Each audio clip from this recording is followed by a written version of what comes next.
My name is Fachaitte Kinslow. I am chair of the Senior Women Leader Association, and with me I have Brittney Kellar from Southeastern in Florida. She was elected to be the vice chair, and Erica Baldaray from SWLA University will be our chair-elect. So we're very excited to be the leaders, and if you have any questions, you can contact either one of us. We had a few ladies that submitted the resumes to be part of the leadership team. So here are the different board members. We have a variety of different roles that will be participating on our board. So I am excited to be working with these women as well.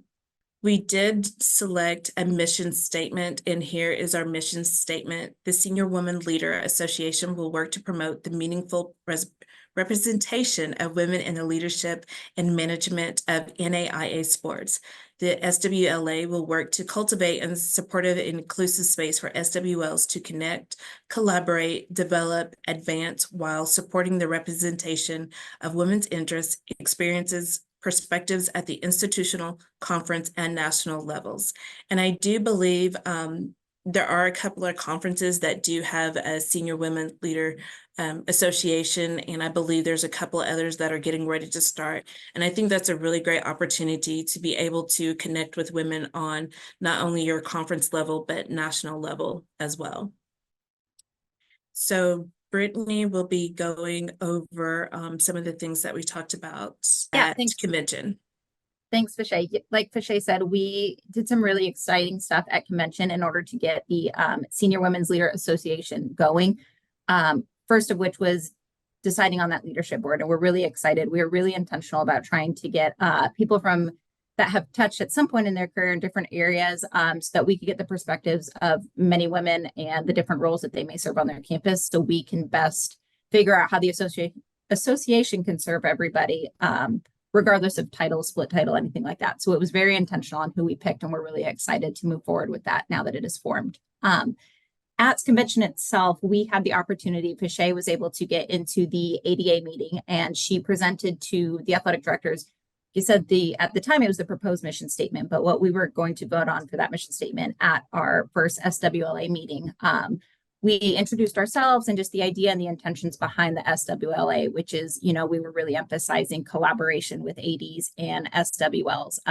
The idea of growing the role together about how we want to be able to serve our student athletes and our athletic directors the best way possible. And in order for us to do that, we really needed the ADA to be on board with us and to collaborate with us. And we look forward to a really exciting partnership going forward. So that was really cool that we got to get in front of that group for the very first time.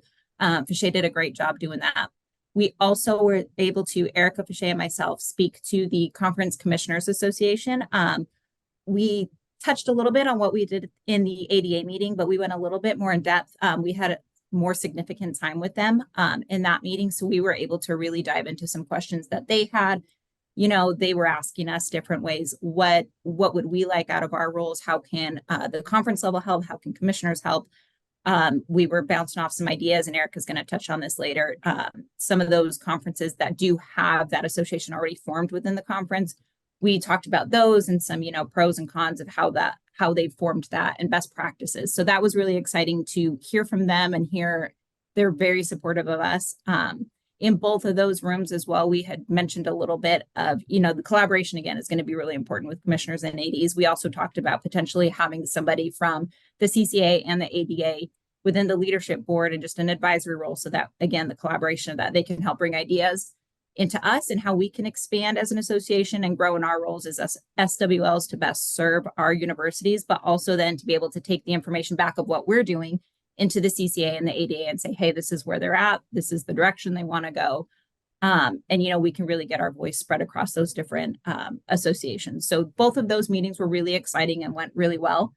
While we were there, I believe it was on Monday, that we held our first ever SWLA business meeting, and that was awesome. We had really great attendance. I don't know if any of us actually knew what to expect in that. And we had over 30 women there, and it was really exciting to be able to, go through a caucus on all the legislation that was going on, ask questions, we got a little bit of feedback there as well of what people would like to see out of the SWLA and different ways that we can help expand your guys' roles on your campuses and different resources that we could help provide. So that was really exciting. Like I said, well attended.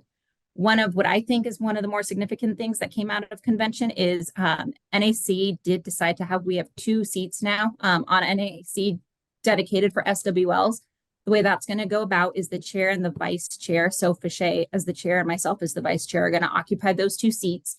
As we, years go on and we roll that, those will be for the duration of the term still be on NAC. So that was really exciting. Now we have, that's a great accomplishment for us to be able to get our role into that room. So I think, again, that was one of the more exciting things that came out of convention. A little bit of detail for those of you who maybe weren't at convention about the business meeting. We did go over the board, just like Fachaitte did at the very beginning. Fachaitte went into that as the chair. I was elected as the vice chair and Erica as the chair-elect. We went through that caucus vote and we did have Coach Cause come to speak to us just for a few minutes, which was really good information. I think that she provided her contact info. We can get that out to you guys as well if anyone on your campus is looking to get in touch with her.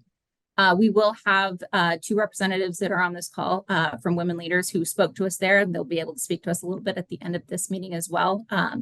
In that also, where we're going to end this meeting too, some of the feedback that you guys gave us was that in these lunch and learns, it would be really helpful to maybe, stop the recording at the end and make it a little bit more of a free, safe space, I suppose, to be able to ask questions and interact. So that was really great feedback. We appreciate it. We're going to have some time dedicated to that at the end of this meeting as well. So that's kind of just a quick recap for what we did at convention. It was really productive. Like I said, really exciting. We're looking forward to the future of this group. And Eric is going to talk a little bit about what that looks like. Yeah, awesome. Thank you, Brittney. Next, we wanted to look at the future of the Senior Women Leader Association. So in 2 weeks, the SWLA Leadership Board will begin meeting on a monthly basis. The Leadership Board meetings will be held on the 4th Wednesday of every month at 12 p.m. Central Time, and the first meeting is scheduled for May 22nd. So in that meeting and moving forward, we will engage in discussions around the SWLA's goals and objectives for the upcoming 2024-25 year, as well as long-term association aspirations. And we will also discuss and plan future lunch and learns for the upcoming year, which we also wanted to note, this lunch and learn series will resume in September 2024 to allow the leadership board time to collaborate, map out, and prepare next year's sessions based on the feedback that you all provided to us earlier this year. And in these meetings, we will also begin working on a SWL-specific NAI convention track to implement at next year's national convention in San Diego, California. So mark your calendars now for April 3rd through the 7th at the Sheraton San Diego Hotel and Marina, and begin discussions with your direct reports about budgeting for your travel to Southern California, as we want to have as many SWLs as possible attend convention next year, because there will be so many valuable opportunities for you to connect, collaborate, and develop. Lastly, as we've touched on a few times already, we wanted to be sure that each of you had the opportunity to take advantage of joining Women Leaders in Sports via the NAI SWL membership special offer. I've been a member now for several years, and I highly recommend you're joining this organization, as it is an invaluable resource. It offers so many professional development opportunities, and it's such a powerful network of incredible women across the industry.